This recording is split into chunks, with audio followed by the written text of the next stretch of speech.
बहुत स्वागत आप सभी का एक बार फिर। आप देख रहे हैं आपका प्रोग्राम कहानी कुर्सी की। मैं हूं सौरभ, आपके साथ हर्षवर्धन त्रिपाठी जी, विजय त्रिवेदी जी, प्रोफेसर संगीत रागी जी और समीर चौगान को स्टूडियो में।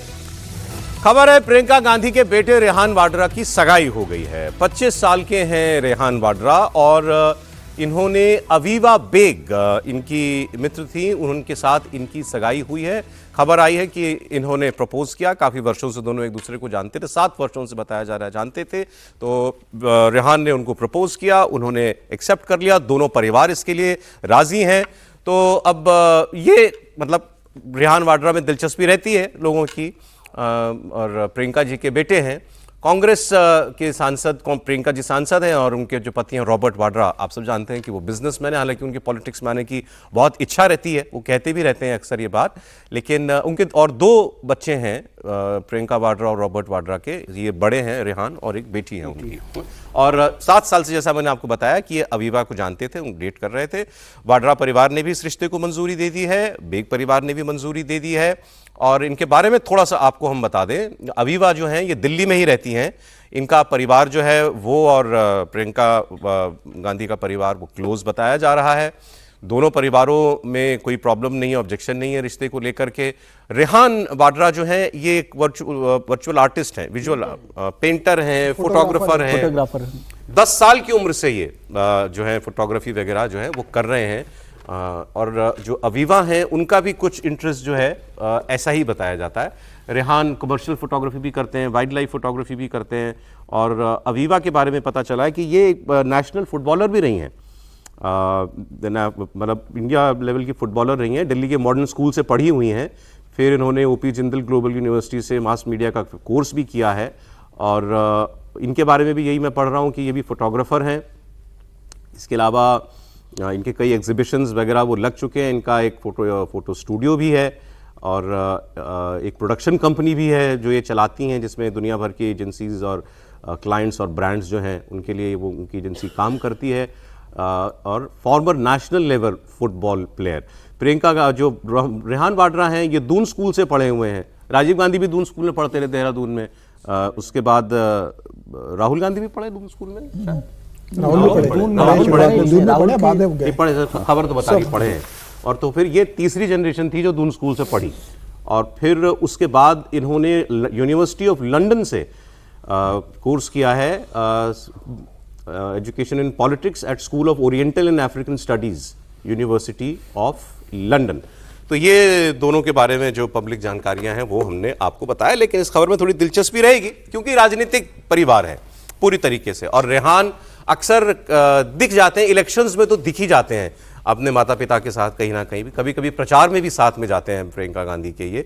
और माना जाता है कि राहुल गांधी के बहुत क्लोज हैं, मतलब राहुल गांधी ने जैसे मतलब ऐसे कहते हैं मतलब कि जैसे लिटरली अडॉप्ट किया हुआ है उनको, वो अपना बेटा ही मानते हैं उनको।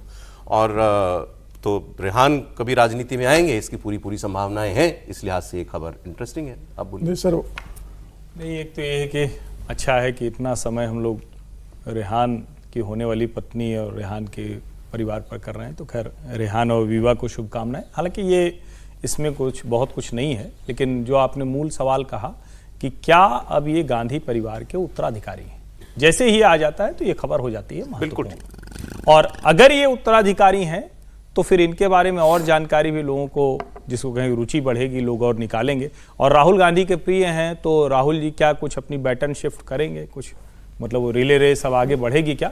मुझे लगता है सबसे बड़ा सवाल तो अभी यही है। जी, वो समीर जी कुछ बोल रहे हैं। नहीं, राहुल गांधी के काफ़ी करीबी है। बस ये है कि राहुल गांधी का राजनीतिक ज्ञान लेकर राजनीति में ना आए, वो अपने आप को राजनीति में थोड़ा एक अलग रूप से देखें। क्योंकि राहुल गांधी जिस तरीके से राजनीति करते हैं, अगर वो वैसी राजनीति करेंगे तो कांग्रेस के लिए बहुत कुछ बचेगा नहीं। और जहाँ तक करियर की बात है तो पेंटिंग अच्छी करते हैं। रॉबर्ट वाड्रा भी एक समय बहुत अच्छे पेंटर थे।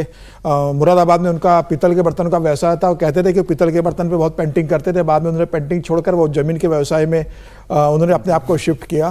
तो परिवार पेंटर रहा है पहले से, पिता के गुण उनमें आए। कहाँ पहुँचना चाह रहे हैं? नहीं वो पेंटर थे, मतलब उन्होंने खुद ने कहा था इस बात का, इंडिया टुडे को उन्होंने इंटरव्यू दिया था उनके शादी के समय, तब कहा था कि भाई हमारा पितल के बर्तन का व्यवसाय रहा है और मैं उसको पेंटिंग करता रहा हूँ। जी, इनके पॉलिटिकल इंटरेस्ट के बारे में कभी नहीं, फिलहाल अभी ऐसा कुछ नहीं है कि बहुत ज्यादा पॉलिटिकल, इन्होंने कोई बयान भी ऐसे कभी दिए नहीं किसी तरह के, सोशल मीडिया पे भी कोई पॉलिटिकल बयान देते नहीं है। रैली में जरूर माँ के साथ दिखे हैं, मुझे लगता है आने वाले समय में अब सक्रिय हो सकते हैं, आगे लोकसभा चुनाव में ये अपनी माँ का प्रचार करते हुए दिखे या चुनाव लड़ते हुए दिखे, प्रचार कर सकते हैं अगले लोकसभा चुनाव में अपनी माँ का या मामा का, या हो सकता है कि चुनाव लड़े पार्टी। प्रचार भी तो आते हैं, प्रचार में अमेठी से चुनाव लड़ सकते हैं भाई, बिल्कुल अमेठी से चुनाव लड़ सकते हैं, अगला चुनाव लड़ सकते हैं। अभी 3 मेंबर हैं परिवार के, तो इससे क्या फर्क पड़ता है? वो तो भाई तीनों को जब बर्दाश्त किया तो एक और सही। हाँ, अभी आप कुछ बोल रहे थे। नहीं, मेरी तो बोलने की इच्छा नहीं है, मालूम था नहीं होगी, नहीं है, क्योंकि एक चीज तो हो गया, आप कम से कम ये विजय जी का एक चैनल हुआ करता था जिसमें विजय जी पहले काम करते थे और जिसमें आप काम करते थे, तो वहाँ पर बड़ा आजकल आपको नैरेटिव है ना, गोदी मीडिया गोदी मीडिया गोदी मीडिया, तब जो है वो इसलिए कहा जाता है कि नरेंद्र मोदी से पूछा जाता है कि भाई उनके अनुसार जो है, जो चाहते हैं उस प्रकार से प्रश्न किया जाता है। तब इनके चैनल पर पूछा जाता था कि आपको खाने में क्या पसंद है, आप कपड़े कब पहनते हैं, कब कौन कौन सा आपका वार्डरोब में किस किस प्रकार के डिजाइनर के कपड़े होते थे। तो आज आपने इस देश में पता नहीं कितने लाखों पेंटर होंगे, बड़े एक से एक खूबसूरत फोटोग्राफी होती होगी, लेकिन भाग्यवान तो रेहान वाड्रा ही होंगे और यही होंगे। सर देखिए, आप तंज कर लीजिए, लेकिन इसमें कोई शक नहीं है। अरे सुनिए तो सही, सुनिए तो सही, मेरी पूरी बात में तो एक लाइन कह लीजिए, बात उनको अच्छा ही लगेगा।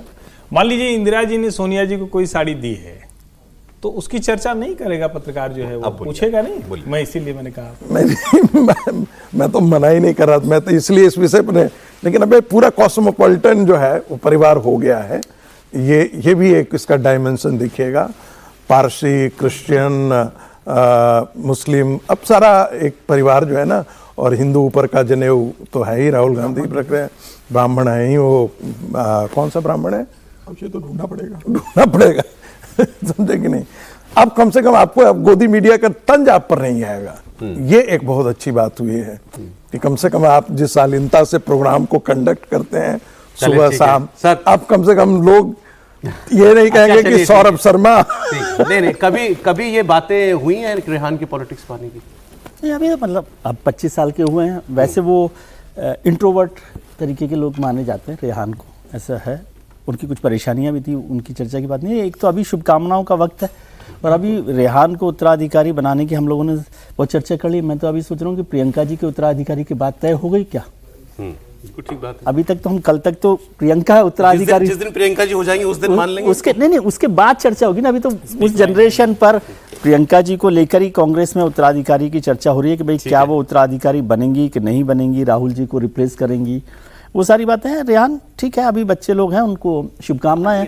और एक जो चर्चा अभी हुई कि भाई इस परिवार में सब कुछ आ गया, तो बहुत सारे लोगों को परेशानी हो सकती है, क्योंकि कई लोग केवल एक ही तरीके की चीज़ें चाहते हैं, धर्म भी, व्यवहार भी, खाना भी, सब कुछ।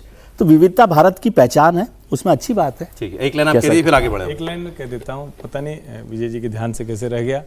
अरे भाई मसला ये थोड़ी ना है, मसला तो ये है कि पुत्री को नहीं देना है।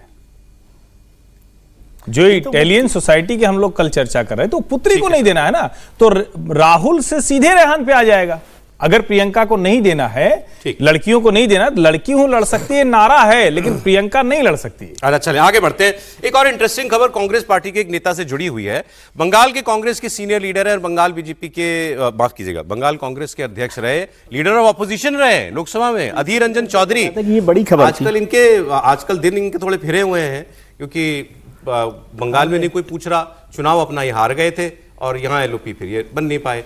अब इनकी मुलाकात प्रधानमंत्री से हो रही है, और मुलाकात के बाद अधीर रंजन ने पत्रकारों को एक कागज दिखाया और दावा किया कि वो प्रवासी बंगाली मजदूरों पर हमले की बात को लेकर प्रधानमंत्री से मिले थे। एक्चुअली पिछला इलेक्शन ये हार गए, और अब अचानक चुनाव से पहले प्रधानमंत्री से मिलने क्यों गए? पत्रकारों ने जब चौधरी से इस मुलाकात को लेकर पूछा तो उन्होंने कहा कि मैं मिलने के लिए गया था, मैंने पहले अपॉइंटमेंट मांगा था और अपॉइंटमेंट मिला, उसके बाद प्रधानमंत्री से मेरी बात हुई है। अपना कारण तो खैर इन्होंने बता दिया, लेकिन इसकी राजनीति में, क्योंकि बंगाल में इलेक्शन है तो बहुत चर्चा होगी कि भाई क्या कुछ पक रहा है इनके और बीजेपी के बीच में। अधीर साहब लोकसभा में वापसी के लिए अधीर हो रहे हैं। अब वो राज्यसभा के माध्यम से आए या चुनाव लड़कर आए, उनके वापस उनको लोकसभा में आने का है। ममता बनर्जी से जिस तरीके से अधीर रंजन चौधरी ने लड़ाई लड़ी है बंगाल के अंदर, उतना सपोर्ट उन्हें राहुल की तरफ से नहीं मिला, कांग्रेस की तरफ से नहीं मिला। और इस बात की उनकी शिकायत रही है कि हमेशा मैं ममता बनर्जी के खिलाफ लड़ता रहा और राहुल गांधी की तरफ से ममता बनर्जी की तरफ दोस्ती का हाथ बढ़ाते रहे, जिसके कारण मेरी लड़ाई कमजोर हुई। और वो जिस तरीके से चुनाव आ रहे हैं, उन्हें इस बात का भी दुख है कि पार्टी ने बहुत समर्थन नहीं दिया लोकसभा चुनाव में। राहुल गांधी उनके प्रचार के लिए आते, मल्लिकार्जुन खड़गे आते, संगठन सहयोग करता तो शायद वो चुनाव जीत सकते थे, तो पार्टी ने उन्हें अकेला छोड़ दिया। और मुझे लग रहा है कि अधीर रंजन चौधरी, हो सकता है उन्हें लग रहा होगा कि बंगाल के अंदर कांग्रेस का कोई भविष्य नहीं है, ममता बनर्जी को सिर्फ भारतीय जनता पार्टी रोक सकती है, तो ममता को रोकने के लिए वो भारतीय जनता पार्टी के जा सकते हैं। और मुझे लगता है इनके बीच में बिल्कुल अगर हुआ तो अच्छी बात है, क्यों नहीं बन सकती। एक बयान भी है इनका, स्टेटमेंट सुना दीजिए अधीर रंजन चौधरी का। अधिकारी आ सकते हैं। मैंने मुलाकात करने गए थे इसलिए मुलाकात हुई। मैंने पहले अपॉइंटमेंट मांगे थे और अपॉइंटमेंट के मुताबिक मैं मुलाकात की है। और मुलाकात करने की वजह यह है कि हमारे बंगाल के प्रवासी मजदूरों सारे हिंदुस्तान में फैले हुए हैं और हिंदुस्तान की बहुत सारे सूबे हैं जहां उन लोगों पे काफी अत्याचार हो रहे हैं, अमानविक तरीके से उनसे बर्ताव किया जा रहे हैं। और यही नहीं, आप ओडिशा में कुछ दिन पहले हमारे डिस्ट्रिक्ट मुर्शिदाबाद की एक प्रवासी मजदूर जुएल शेख, उनको पीट पीट कर मौत की घाट उतारे गए हैं। एक्चुअली आप इस बात को थोड़ा सोचिए। ये मुद्दा लेकर के गए, प्रधानमंत्री से अपॉइंटमेंट मांगा, प्रधानमंत्री अपॉइंटमेंट दे रहे हैं, तो ये बड़ी बात है इसमें। अब हो सकता है उनको लगा अब तो क्योंकि सांसद भी नहीं है, लेकिन चलिए पूर्व एलओपी हैं, नेता भी नहीं है कांग्रेस के। हाँ, कांग्रेस के नेता भी नहीं है बंगाल के अब तो, मतलब हाँ, मतलब तो फिर इनको अपॉइंटमेंट दिया जाना ये बड़ी बात है। बड़ी बात कुछ नहीं है ना इसमें। ये बड़ी बात है कि जब वहीं आ रहे हैं बीजेपी में तो अपॉइंटमेंट कोई तो ऑफिशियल कारण होना चाहिए। और अधीर रंजन पश्चिम बंगाल में सबसे बड़े ताकतवर नेता हैं जो ममता बनर्जी के खिलाफ लड़ाई लड़ रहे हैं और उसी वजह से वो हारे।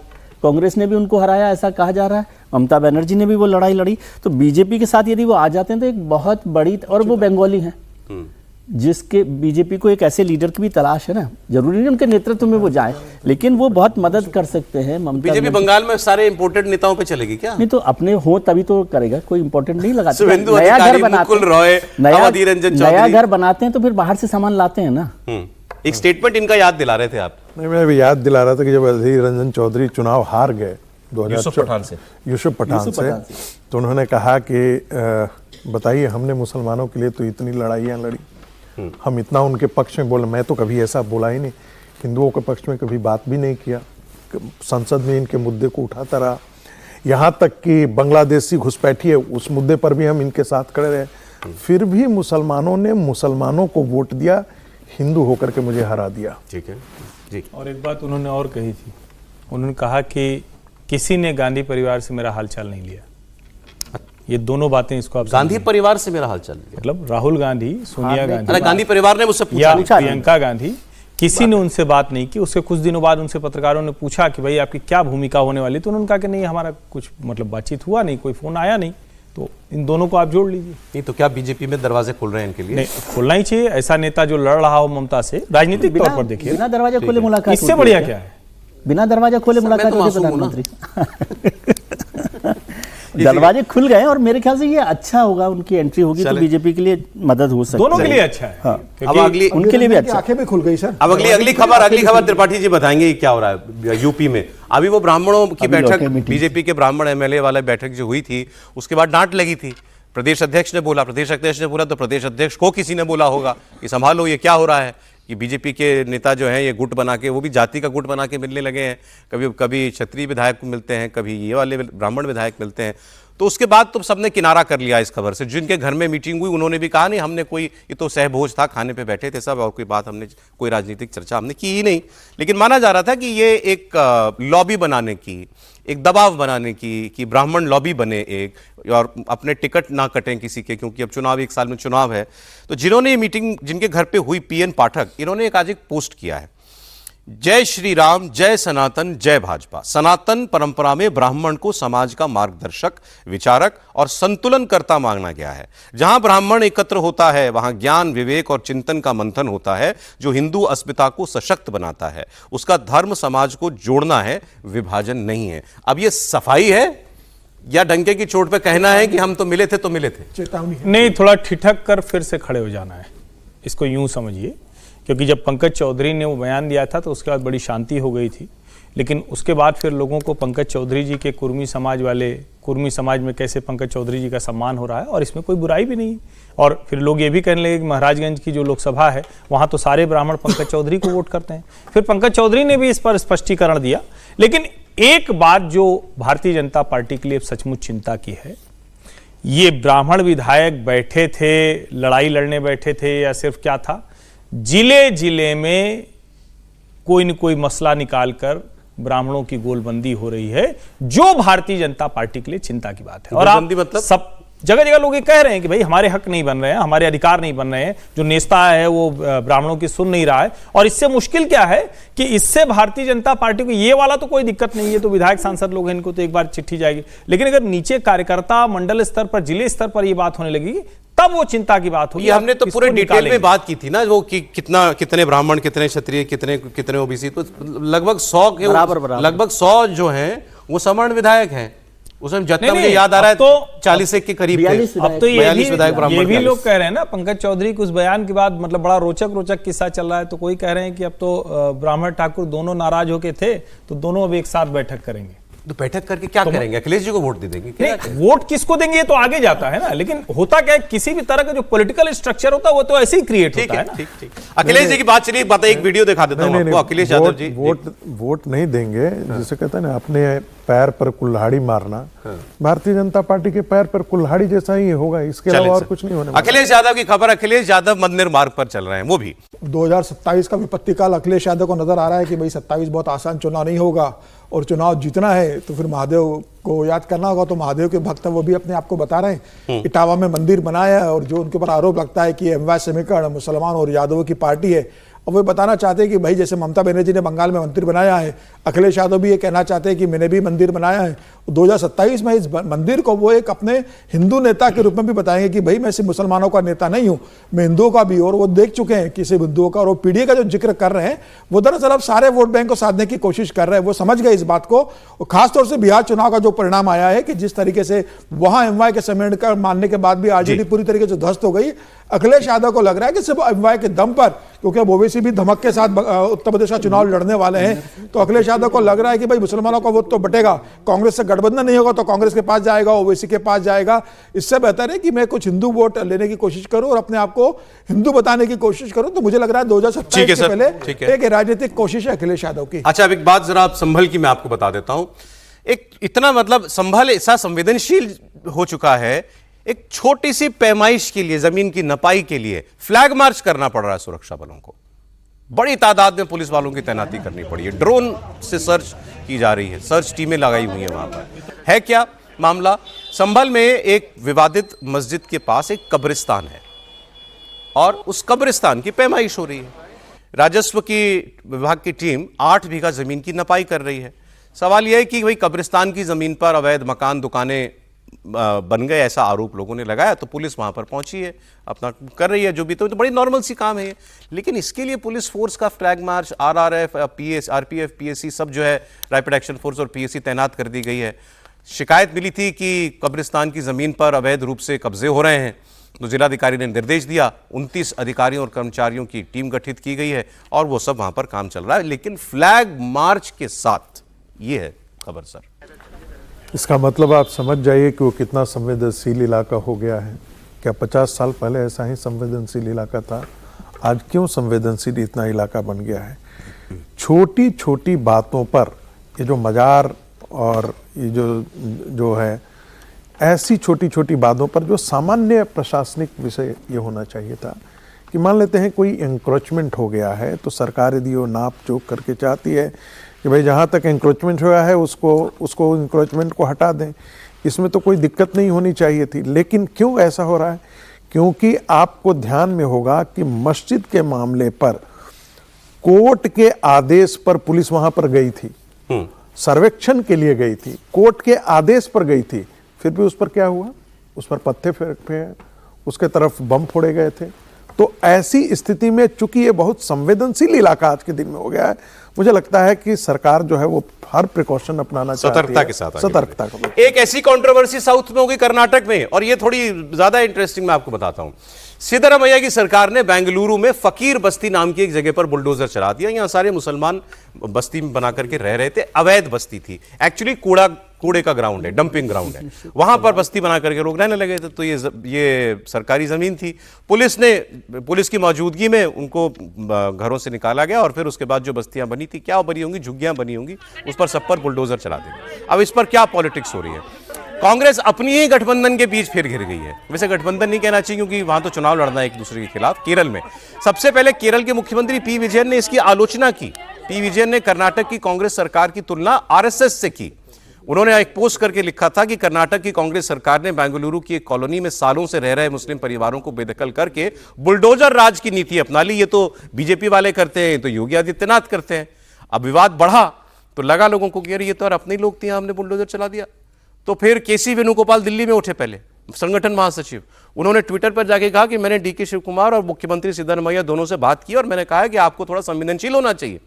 तो पार्टी का महासचिव चीफ मिनिस्टर को कह रहा है कि आप थोड़ा संवेदनशीलता से काम कीजिए भाई, देखा तो करो कहां चला रहे हो जाके बुलडोजर, कहीं भी चला दे रहा हूं। कहीं भी चला देते हैं जाकर के।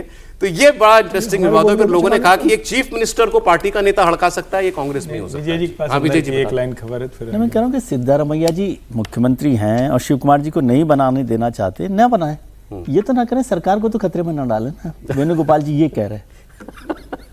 अच्छा, मतलब वो आगे ये है कि क्यों भाजपा की तरह क्यों काम भाजपा करना? की तरह से आप करो, जो विजय साहब ने भी कहा कि भाई आरएसएस के रास्ते। वैसे आजकल सारे कांग्रेसी आरएसएस से तुलना कर रहे हैं, और लेफ्ट वाले भी आरएसएस से। कल भी हो गई, वो दिग्विजय जी ने कर दी, फिर तारिक अनवर साहब ने कर दी, फिर शशि थरूर साहब नहीं, ने। लेकिन डीके शिव कुमार ने इस पर रिएक्शन भी दिया है। बोल देते हैं, जॉर्ज बर्नार्ड शॉ ने कहा कि जब सब कोई आपकी शिकायत करने लगे तो आप समझ जाइए कि आप प्रगति के रास्ते पर हैं। ये तो पता नहीं सर। डीके शिव कुमार ने रिएक्शन दिया है और उन्होंने कहा सरकारी जमीन थी इसलिए कार्रवाई की गई है। मैं तो इसको ऐसे देख रहा हूं कि वो केसी वेणुगोपाल के दबाव में नहीं आए, उन्होंने ब्लंट स्टेटमेंट दिया और विजयन को भी कहा कि अपनी राजनीति यहां ना लाइए, जब चुनाव होगा तो वहां निपटेंगे आपसे।